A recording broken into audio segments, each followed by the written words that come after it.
Voltamos com o Horizonte Debate e no programa de hoje falamos sobre as cotas raciais, em especial nos concursos públicos. Professor Dalmir, há um teórico, um geógrafo brasileiro, Demétrio Magnoli, que está muito no círculo intelectual do Estado de São Paulo, da TV Cultura de São Paulo, que diz que a questão no Brasil das cotas é uma forma, uma promoção de palanque para algumas lideranças políticas negras, para dizer que no Brasil não há necessidade de se discutir a questão de raça e de etnia a partir das cotas, que bastava que os governos instituíssem as cotas sociais, de que falar sobre cotas raciais é promover exatamente o contrário, é promover a desigualdade. Falar de cota racial é promover a desigualdade entre negros e brancos num país que joga para debaixo do tapete a questão do preconceito? O racismo no Brasil, ele se manifesta exatamente por esse tipo de tergiversação, por esse tipo de deixa estar para ver como é que fica, de praticar o racismo e dizer que não é racismo. E isso vem da nossa tradição portuguesa. Portugal não discriminava diretamente os judeus, os mouros, os cristãos novos, os índios. Ele proibia a entrada deles na administração. Olha como a administração no Brasil tem tão poucos negros. Proibia a entrada deles nas ordens militares. Quão poucos são os nossos generais negros. Proibia a entrada deles nas ordens religiosas. Temos poucos padres em posição de destaque negros. E, por fim, proibiam a entrada deles na Universidade de Coimbra. Não se fala, faz-se. E esse cidadão, que você citou o nome, é um legítimo representante do que há de mais terrível no discurso racista brasileiro, que é negar o óbvio. Um país que mata jovens e a maioria dos jovens assassinados são negros. Um país que você tem a maioria esmagadora da população negra brasileira em posições sociais e econômicas menores, com salários menores, com escolas piores, com segurança quase nenhuma. É só ver o fracasso da unidade de polícia pacificadora no Rio de Janeiro. É só ver as balas perdidas que sempre encontram jovens negros, crianças negras. Então eu acho que nós não podemos aceitar esse tipo de discurso que, na verdade, empurra o Brasil para baixo, deseduca, desqualifica a nossa cidadania. Nós temos que enfrentar os problemas como eles aparecem. Se nós temos problemas de racismo, vamos enfrentá-los com os instrumentos que a civilização ocidental criou. Por exemplo, na Inglaterra, sabe-se que a mulher ganha menos que o homem hoje e, se nada for feito, vai continuar ganhando menos que o homem amanhã. O que eles fizeram? Política de reparação. Nos Estados Unidos, sabe-se que o negro tem uma escolaridade menor e uma entrada no mercado de trabalho dificultada pelo racismo. Se nada for feito, isso vai ser reproduzido. Então, desde a década de 50, que eles estão trabalhando políticas afirmativas, que começou, primeiro, os direitos são iguais, depois foi para a entrada nas universidades e nas escolas, nos colégios, e, por fim, no mercado de trabalho. A política afirmativa das cotas, ela acorde à sociedade norte-americana, à sociedade do Canadá, à sociedade belga, à sociedade sueca e à sociedade na China.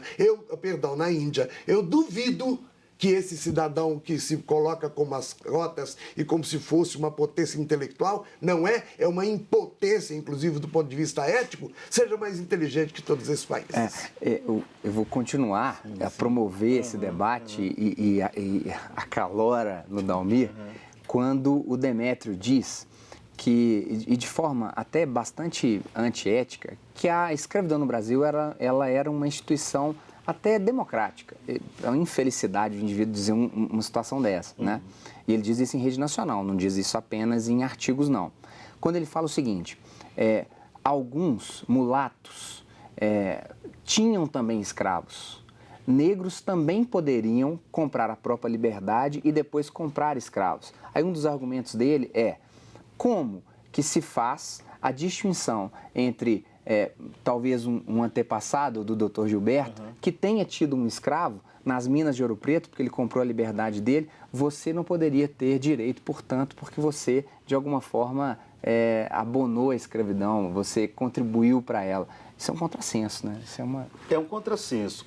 O que o professor falou, é o que eu costumo sempre dizer, o tipo de pessoa que sustenta essas ideias, ele tem a mentalidade eurocêntrica, ou seja, aquela mentalidade de ainda se manter o domínio. Talvez até o medo de que o negro chegue ao que deve chegar, que é a igualdade. E também parece que ele não conhece os princípios que foram falados por Aristóteles e por Rui Barbosa, igualar os desiguais na medida em que se desigualam. Eu acho que não há que se falar em trazer essa igualdade que se busca com as cotas, falar com que vai haver mais discriminação. No que tange ao que foi passado por você agora com relação a essa questão porque ele vai dizer que isso é um fato histórico. Ele vai falar que é um verdade, fato histórico. Um fato mínimo histórico que não condiz com a maioria, que não condiz com a minoria. Quando eu falo maioria e minoria, vamos fazer um contrassenso, que é a minoria privilegiada, que se torna a maioria de pessoas. Ele pode ter citado uma exceção para tentar sustentar o que ele quer fazer. Agora, quando a gente analisa, por exemplo, a questão das cotas em concursos públicos, através da Lei 12.990, a própria lei é clara que a pessoa vai ter o acesso no momento de fazer a sua inscrição, ela vai se declarar negra ou parda. Entretanto, após o ingresso, após a sua investidura, detectando através de mecanismos próprios, inclusive até dos órgãos responsáveis pela representação negra, detectando que ela não tem nenhum vínculo, ela simplesmente declarou ser negra, e é fácil de detectar isso através até de certidões de nascimento, né? Ela vai passar por um processo administrativo e ser banida daquela questão de estar ocupando as cotas. Mas não cabe à pessoa dizer espontaneamente o que ela é? O correto cabe ela dizer o que ela é. Isso. A lei é isso. No entanto, se ela não te comprovar a origem dela, que ela de fato é negra e que ela realmente sofreu com seus antepassados essa discriminação e essa falta de oportunidade, se de repente uma pessoa, não estou fazendo nenhum tipo de discriminação, chega um branco, louro, do olho azul, se ele for filho de negros, já foi comprovado que isso pode acontecer. Sim. E ele vai comprovar com os antepassados dele. E se for o contrário? Chega um branco, louro, do olho azul, ele declara ali ser negro, e quando se vai levantar, apurar o histórico familiar, ele não tem nenhuma descendência negra, ele vai ser banido dali, daquele concurso que ele ocupou a cota e pegou a vaga de outra pessoa. A lei é bem clara com relação a isso. Doutora Nívia, falta ainda mais tornar claro esse dispositivo da lei que o doutor Gilberto está colocando? Me permita só complementar. Porque parece que vai haver um tribunal, vai haver Não, as pessoas... não. Bom, a doutora Nívia é mais adequada para responder isso. Eu só quero colocar duas questões aqui. Quando as cotas começaram a ser discutidas, no primeiro governo Lula, colocado no projeto do Reúne para as escolas particulares e depois o ProUni para as escolas federais, a quantidade de discursos racistas que apareceram nos jornais daria para a gente fazer uns 3 ou 4 programas sobre isso, só para analisar o que se falou nos jornais. Quando se falou de fim cotas para o Itamaraty, porque só vai loiro, olho azul para a África, para a Índia e para a América Latina. E eles reclamam, o Brasil não tem negros, o Brasil não tem ameríndios, o Brasil não tem pessoas de pele não branca. Não é?